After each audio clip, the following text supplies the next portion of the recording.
A reading from the book of wisdom. Lectura del libro de la sabiduría. Fuera de ti no hay otro Dios al cuidado de todo, ante quien tengas que justificar tu sentencia. Tu poder es el principio de la justicia, y tu soberanía universal te hace perdonar a todos.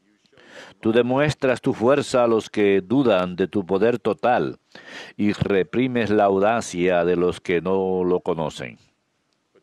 Tú, poderoso soberano, juzgas con moderación y nos gobiernas con gran indulgencia, porque puedes hacer cuanto quieres. Obrando así enseñaste a tu pueblo que el justo debe ser humano, y diste a tus hijos la dulce esperanza de que en el pecado das lugar al arrepentimiento. Verbum Domini.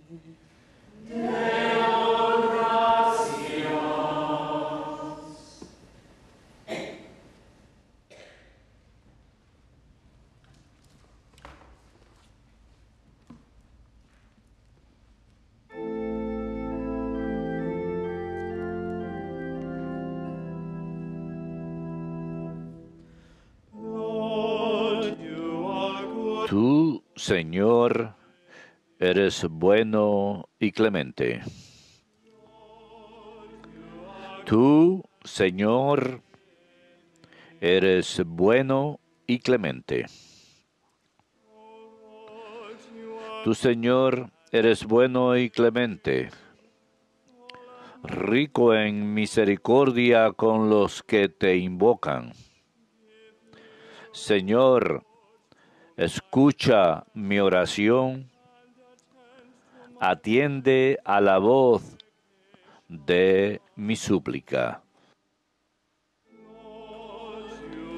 Tú, Señor, eres bueno y clemente. All the nations you Todos los pueblos vendrán a postrarse en tu presencia. Señor, bendecirán tu nombre. Grande eres tú y haces maravillas.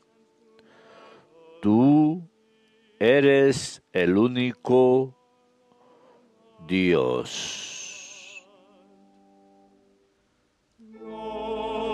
Tú, Señor, eres bueno y clemente. Pero tú, Señor, Dios clemente y misericordioso, lento a la cólera, rico en piedad y leal, mírame, ten compasión de mí. strength to your servant. Lord, Tú, Señor, eres bueno y clemente.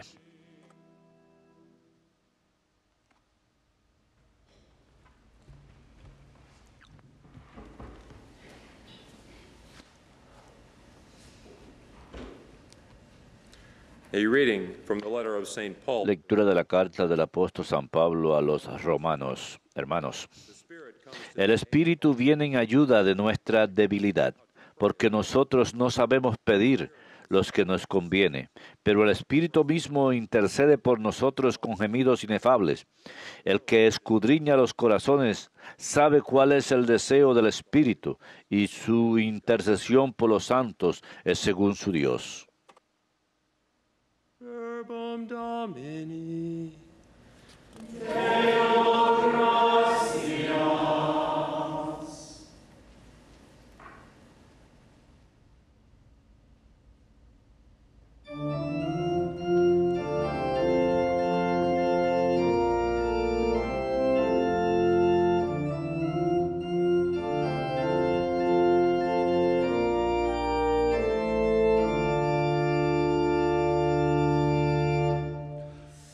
Alleluia, alleluia,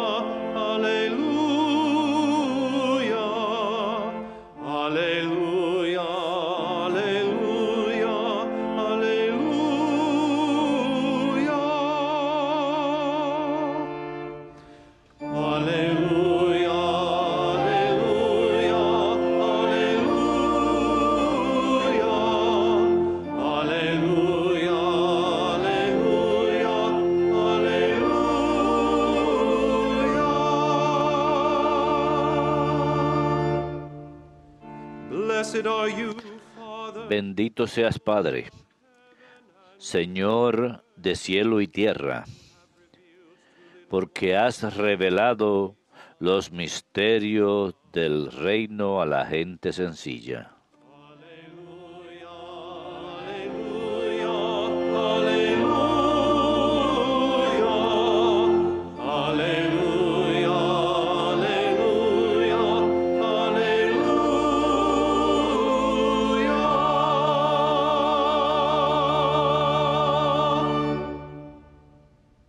Dominus vobiscum. et cum spiritu tuo, Lectio Sancti Evangelii secundum Matteum. gloria tibi, Domine.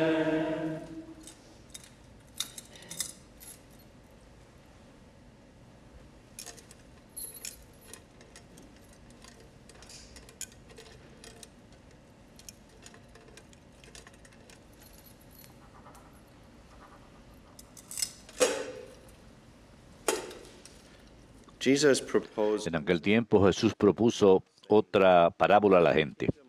El reino de los cielos se parece a un hombre que sembró buena semilla en su campo. Pero mientras la gente dormía, un enemigo fue y sembró cizaña en medio del trigo y se marchó. Cuando empezaba a verdear y se formaba la espiga, apareció también la cizaña. Entonces fueron los criados a decirle al amo: Señor, ¿no sembraste buena semilla en tu campo? ¿De dónde sale la cizaña? Él les dijo: un enemigo lo ha hecho. Los criados le preguntaron: ¿quieres que vayamos a arrancarla? Pero él les respondió: no, que podrían arrancar también el trigo. Déjenlos crecer juntos hasta la siega. Y cuando llegue la siega, diré a los segadores: arranquen primero la cizaña y átenla en gavillas para quemarla, y el trigo almacenarlo en mi granero. Les propuso esta otra parábola. El reino de los cielos se parece a un grano de mostaza que uno siembra en su huerta.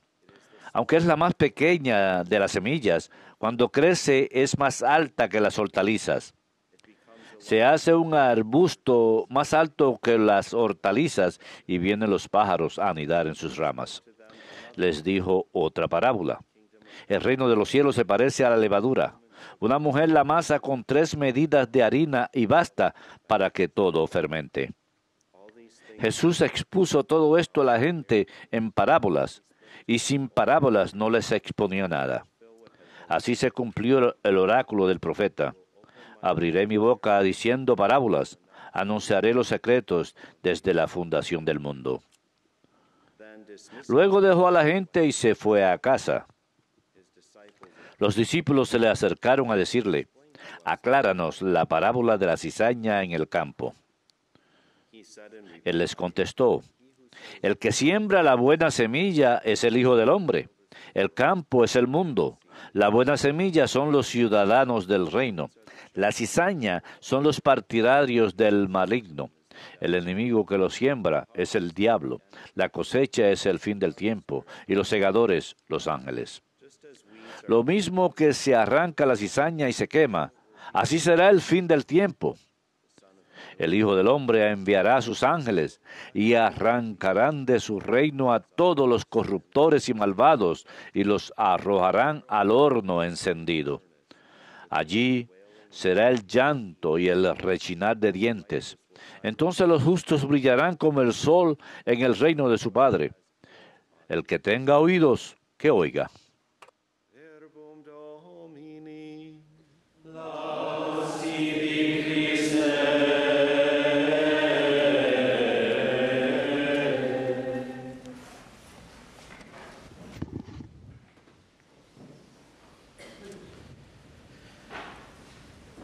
I want to begin this morning by Deseo empezar esta mañana ofreciendo un poquito de instrucción litúrgica acerca de cómo es que la Iglesia establece para nosotros el texto que escuchamos cada domingo en la misa, el texto de las Escrituras. Sabemos que en el Concilio Vaticano II los padres del concilio hicieron un llamamiento a una utilización ampliada de las Escrituras dentro del contexto de la liturgia. Sabemos que las oraciones y la estructura de la liturgia están muy basadas en las Escrituras, pero hacen un llamamiento a que los fieles escuchen más de la proclamación del texto de las Escrituras. Así que en realidad lo que tenemos es 4 textos de las Escrituras dentro del contexto de la misa dominical. La primera lectura en general del Antiguo Testamento, el Salmo, y después la segunda lectura, que usualmente proviene de una epístola, más a menudo los escritos de la carta de San Pablo o incluso del libro del Apocalipsis, pero también el texto del Evangelio. Y si miramos esto, lo que la Iglesia hace es pone el Evangelio como el punto clave, podemos decirle así. Así que tenemos los Evangelios sinópticos, Mateo, Marcos y Lucas, y tenemos un ciclo de 3 ciclos anuales, ciclo A, B y C. Así que podemos ver lo que hace la Iglesia. Lo hace de forma que escuchemos de manera congruente uno de los evangelios. El año A escuchamos el Evangelio según San Mateo. Avanzamos a través de esto muy sistemáticamente, así que el día de hoy escuchamos de Mateo capítulo 13, versículos 24 al 43. Y el domingo pasado escuchamos a Mateo capítulo 13, versículos 15 al 23, así que vemos que estamos moviéndonos, avanzando sistemáticamente a lo largo del Evangelio según San Mateo. Y la Iglesia pone las palabras de Jesús para que establezca el tono de la misa de ese domingo. Es como cuando Derek toca cierta clave en el órgano con el coro. Escuchamos que él llega por la mañana y toca una clave. Escuchamos que todas las voces se unen a la misma clave que él está tocando. Automáticamente armonizan con ese tono que él establece. Así que esto es lo que pasa en la liturgia de la Iglesia. Tenemos este texto del Evangelio y luego la primera lectura y el Salmo responsorial van de la mano con esto. La segunda lectura en la misa, como ya mencioné, usualmente proviene de una de las cartas de San Pablo o la carta de San Juan. Y eso también se pone para que avancemos sistemáticamente a través de ello. A menudo la segunda lectura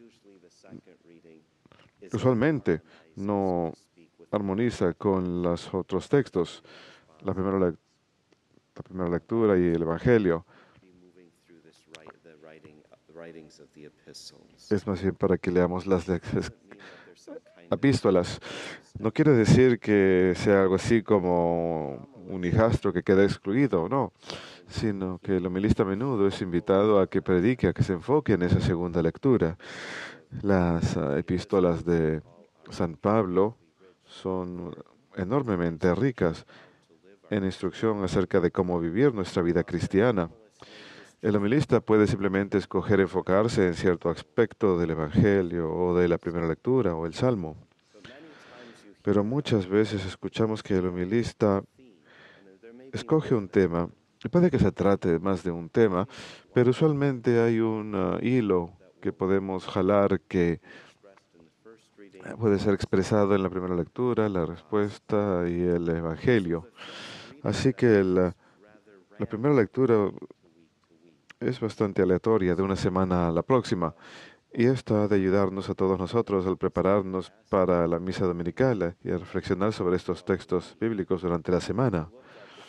Es mirar la primera lectura que la Iglesia proporciona y decir, esto es para reflexionar de alguna manera sobre lo que hemos escuchado en las palabras de Cristo. La enseñanza del Antiguo Testamento refleja de alguna manera lo que escuchamos en el pasaje evangélico. Y luego el Salmo responsorial, el Salmo canta o expresa en forma de himno cuál es este tema, lo que hemos escuchado en la primera lectura y lo que vamos a ver nuevamente en el Evangelio. Y nos deleitamos en esto. Podemos ver en todo esto la unidad de las Sagradas Escrituras. Es la palabra de Dios. Así que cuando Dios nos habla, Él no nos habla, no nos dice 5 palabras distintas. No dice una cosa por un lado y otra por otro lado. Hay una unidad en lo que Él dice. Es un solo Dios, un solo Señor. Así que Él nos habla una sola palabra, el cual es Jesús.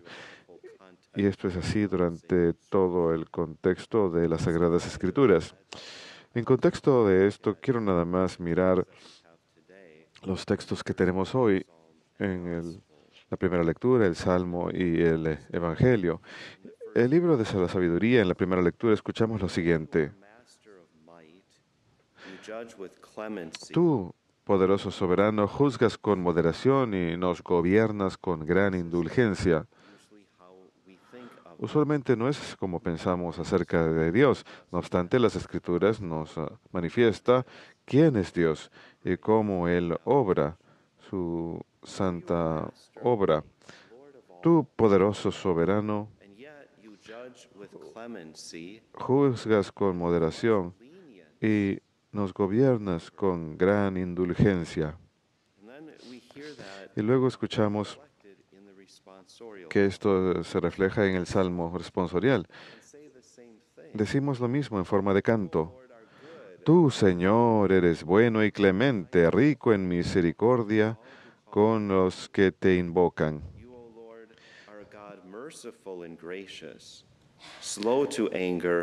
Tú, Señor, Dios clemente y misericordioso, lento a la cólera, rico en piedad y leal.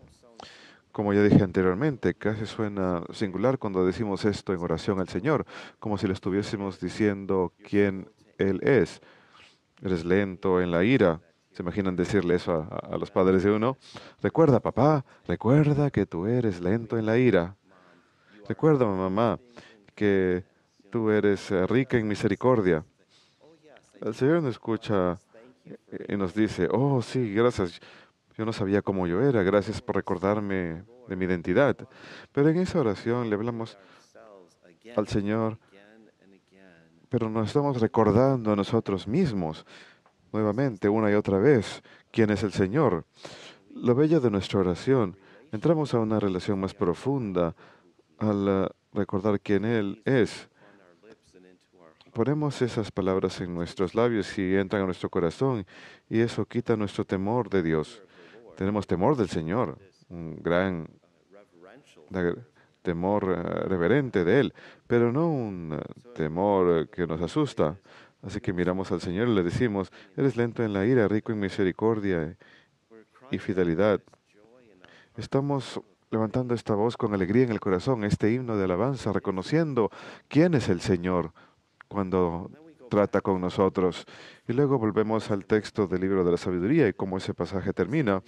Decimos, diste a tus hijos la dulce esperanza de que en el pecado das lugar al arrepentimiento. Diste a tus hijos la dulce esperanza de que en el pecado das lugar al arrepentimiento. Si nos damos cuenta, si tomamos conciencia que podemos quedar encerrados en nuestro pecado para toda la eternidad, perderíamos la esperanza. Pero tenemos esperanza en la realidad de que no estamos encerrados en nuestros pecados y que tenemos esta oportunidad de liberación de nuestros pecados. No solamente liberación de nuestros pecados, sino un alivio de nuestros pecados. Esta es la libertad que viene porque somos hijos de Dios. Y tenemos esa promesa de esperanza, porque es en esa libertad de nuestros pecados que tenemos esa realización de lo que nos ha sido prometido, de que podemos vivir esa vida de Dios para siempre. Si miramos nuestra propia época, a menudo compartimos este tema. Nuestros jóvenes, en especial nuestros adultos jóvenes, la tasa de suicidio entre ellos continúa en alza. Porque el mundo, a pesar de ser hermoso y bueno, como lo fue creado por Dios, el mundo en el que vivimos está oscureciendo más y más para nuestros jóvenes. Y a medida que esto ocurre, se vuelve más falto de esperanza porque es un mundo en el que Dios no lo ven. En los círculos en los que ellos viven, pueden creer en Dios en su pequeña iglesia, pero no se les permite llevar a Dios a la arena pública, no se puede proclamar a Dios dentro de los círculos en donde uno vive, en los círculos de gobierno. Eso está mal. Creemos a Dios en todos los aspectos de nuestra vida y Él permea todo aspecto de nuestra vida. Y cuando Él queda excluido del contexto de nuestras vidas, el mundo se vuelve un lugar oscuro, un lugar solitario, un lugar triste, un mundo sin esperanza. Así que nuevamente el autor del libro de la sabiduría dice que tenemos esta razón de esperanza, porque el Señor nos permite arrepentirnos de nuestros pecados. Nuevamente, esto recibe expresión en nuestros corazones, elevamos la voz en alabanza y alegría. El Salmo 86 dice: Señor, escucha mi oración, atiende la voz de mi súplica. Dale fortaleza a tu siervo. Por eso es que venimos a misa todos los domingos, incluso todos los días. ¿Cuál es la estructura de la misa? Comenzamos diciendo: por mi culpa, por mi culpa, por mi gran culpa. Si no tuviésemos esperanza, ni siquiera diríamos eso. Pero como hemos recibido razón de esperanza, acudimos al Señor una y otra vez y le decimos: me sigo equivocando, me sigo equivocando, me sigo equivocando, ten misericordia de mí. Y le pido a la Santísima Virgen María y a todos los santos, les pido a ustedes, hermanos, que recen por mí, para que el Señor manifieste su misericordia conmigo y perdone mis pecados. Y en el contexto de la liturgia, finalmente le pedimos al Señor que nos dé fortaleza, porque, Señor, tú me das razón de esperanza a través del perdón, a través de la liberación de mis pecados. Deseo perseverar en esta gracia. Deseo perseverar en esta vida contigo, así que necesito tu fortaleza. Y finalmente la liturgia nos mueve hacia ese punto, el punto alto de recibir a nuestro Señor, de unirnos con Él en la Sagrada Comunión, en el don de su presencia real en la Eucaristía. Al recibirle, estamos unidos con Él en la Sagrada Comunión. Y decimos que uno de los efectos de ello no solamente es alivio de mis pecados, sino el fortalecimiento de la gracia que nos ha sido dada en el bautismo. Así que necesitamos constantemente para ello la gracia santificadora, la vida de Dios en nosotros, que se fortalezca y aumente para tener fortaleza para vivir como siervos del Señor. Es la piedad del Señor que nos muestra, la misericordia de Dios que nos muestra. Y es porque el Señor es clemente, lento en la cólera, rico en piedad y leal. Es interesante, al principio del pasaje del libro de la sabiduría del día de hoy, vemos que dice: fuera de ti no hay otro Dios al cuidado de todo, ante quien tengas que justificar tu sentencia. Así que lo que el autor del libro de la sabiduría dice es: Señor, aquí estás. Tú nos das razón de esperanza, perdonas nuestros pecados, eres clemente con nosotros, eres lento en la cólera. Así que entendemos cómo obras, cómo actúas con nosotros. Así que cuando tienes que dictar sentencia sobre nosotros, no te hace falta justificarte. Eso es lo que dice este pasaje hasta cierto grado. No hay otro Dios al cuidado de todo ante que tengas que justificar tu sentencia. Así que cuando acudimos a nuestros padres, pongámoslo otra vez en ese contexto. ¿Cuál es el pasaje famoso que los padres dicen en especial a un párroco? Pero en las películas les gusta burlarse de esto. Esto me va a doler más a ti que a ti. Y los padres de veras quieren decir eso cuando lo dicen. Miran a su hijo y dicen: to ground you. In justice, I need to En discipline. aras de la justicia tengo que castigarte. En aras de la justicia The mother tengo or que father, they're filled ponerte un with castigo. tremendous pain. Pero en su corazón de padre o madre sienten un gran dolor y dicen, And the esto me child duele is más a mí ultimately que a mi looking hijo. at the parent El saying, padre al final "Look, mira al papá, al mamá y dicen, mira, yo sé quién eres. children are resilient." Por eso es que los niños son You know, tan you resistentes. don't have to explain to No me tienes que why you are explicarme carrying out por this qué estás emitiendo esta disciplina, en especial si vivimos en una relación correcta, o disfrutamos de una relación correcta con el padre o la madre. ¿Qué es lo que saben los hijos? Puede que mi padre me discipline el día de hoy, pero mañana me seguirá amando.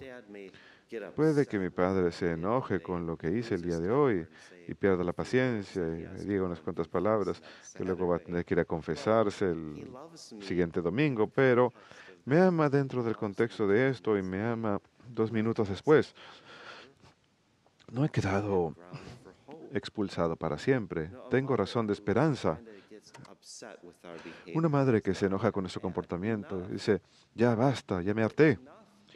O ya, basta, es suficiente. Sabemos que 2 minutos más tarde no ha sido suficiente, no ha llegado a su máximo, tiene más. Y esa ha sido nuestra experiencia con ellos desde que hemos sido bebés, la niñez, la adolescencia. Así que al final, nuestra resistencia en una relación correcta con el Padre es, sin saberlo, es lo que estamos diciéndoles, lo que le decimos a Dios. No tienes que darme explicaciones y acerca de tu castigo ni cuándo es el momento que quieras castigarme, porque tú eres quien eres, alguien que es bueno y clemente, alguien que me va a mostrar piedad y que dará fortaleza a tu siervo. Y esto es lo que se traslada al Evangelio de hoy, cuando Jesús nos da esa parábola de la cizaña y el trigo. El Señor se perturba cuando se da cuenta que sus siervos van y le dicen, ¿acaso no sembraste buena semilla en tu campo? Claro que sí. ¿Acaso el Señor es capaz de sembrar semilla mala? No. Entonces le dicen, ¿de dónde sale la cizaña? El que les dice, un enemigo lo ha hecho. Él no dice eso a la ligera. Oh, lo hizo un enemigo. No, está enojado, se ve perturbado por esto. Un enemigo lo ha hecho. Un enemigo ha entrado en medio de lo bueno que yo he hecho. Ha entrado entre los corazones de mis fieles y ha sembrado mala semilla. Y luego los siervos le hacen esa pregunta naturalmente. ¿Quieres que vayamos a arrancarla? Podemos sacar esa mala semilla que ha sido sembrada.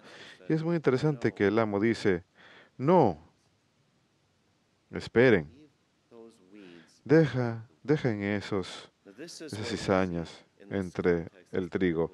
Y eso es lo que vemos en este contexto, en esta parábola de Jesús, que Dios obra en un nivel completamente diferente que nosotros. Porque en el plano natural, el trigo no puede convertirse en trigo. El trigo no puede convertirse en cizaña y la cizaña no puede convertirse en trigo.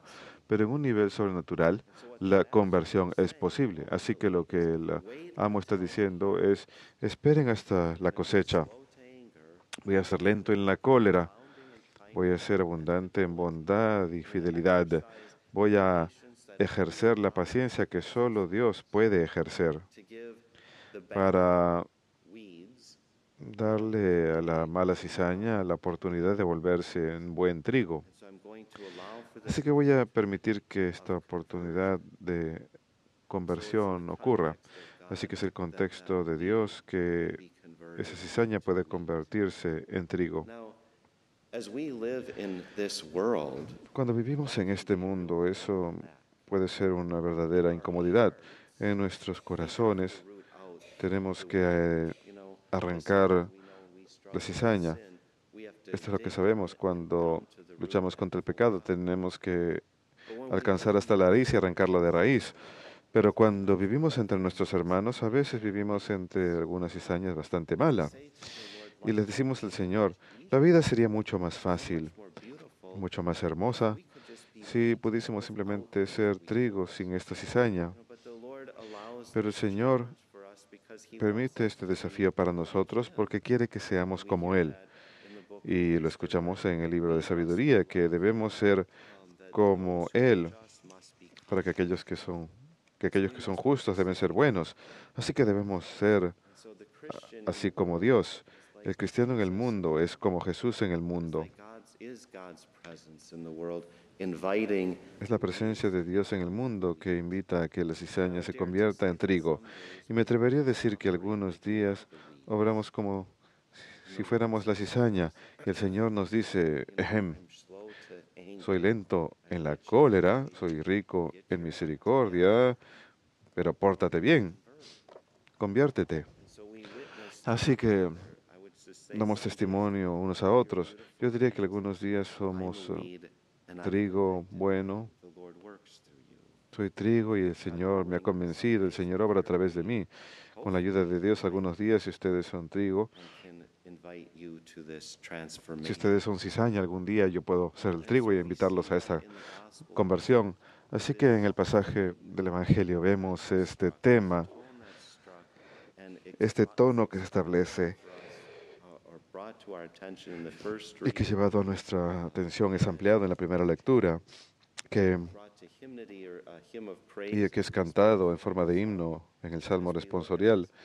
Cuando miramos esta acción de Dios, esta acción manifiesta en Cristo y el Evangelio y su invitación a la conversión, Él nos dice, estoy esperando y seré paciente contigo hasta el mismo final para darte la oportunidad de transformarte.